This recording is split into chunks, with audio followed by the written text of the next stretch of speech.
మైనర్లపై 18 ఏళ్లలోపు జరిగే లైంగిక వేధింపులు, దాడుల నుంచి రక్షణ కల్పించడానికి 2012లో భారత ప్రభుత్వం పోక్సో చట్టాన్ని పాక్సో యాక్ట్ తీసుకువచ్చింది.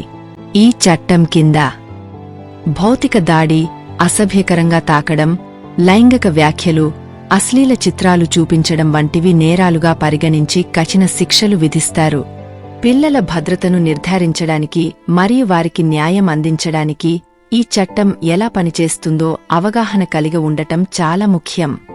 ఎవరైనా చట్టాన్ని ఉల్లంఘించినట్లు గుర్తిస్తే ఈ క్రింది ప్రక్రియలు అమలు చేయబడతాయి.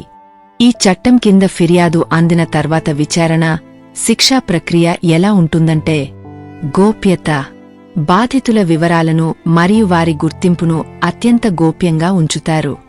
మద్దతు వ్యవస్థ, బాలల సంక్షేమ సమితి సిడబ్ల్యూసి ద్వారా అవసరమైన కౌన్సెలింగ్, వైద్య సహాయం మరియు పునరావాసం కల్పిస్తారు. ప్రత్యేక కోర్టులు, ఈ కేసుల వేగవంతమైన విచారణ కోసం ప్రత్యేక పోక్సో కోర్టులు ఏర్పాటు చేయబడ్డాయి. కఠిన శిక్షలు, నేరం రుజువైతే నేరస్థుడికి కనీసం 3 సంవత్సరాల జైలు శిక్ష నుండి జీవిత ఖైదు వరకు మరియు తీవ్రమైన నేరాలకు మరణశిక్ష కూడా విధించే అవకాశముంది. ఈ చట్టం 18 ఏళ్లలోపు ప్రతి బాలబాలికలకు ఒక రక్షణ కవచంలా పనిచేస్తుంది.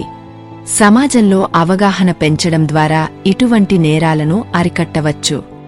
సహాయం కోసం పోలీసులకు 100కు డయల్ చేయండి. పిల్లల హెల్ప్లైన్కు 1098కు డయల్ చేయండి.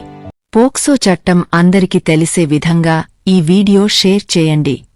మీకు ఈ సమాచారం నచ్చితే దయచేసి లైక్, షేర్, కామెంట్ చేయండి మరియు సర్ఫీ స్టోరీస్కు సబ్స్క్రైబ్ చేసుకోండి.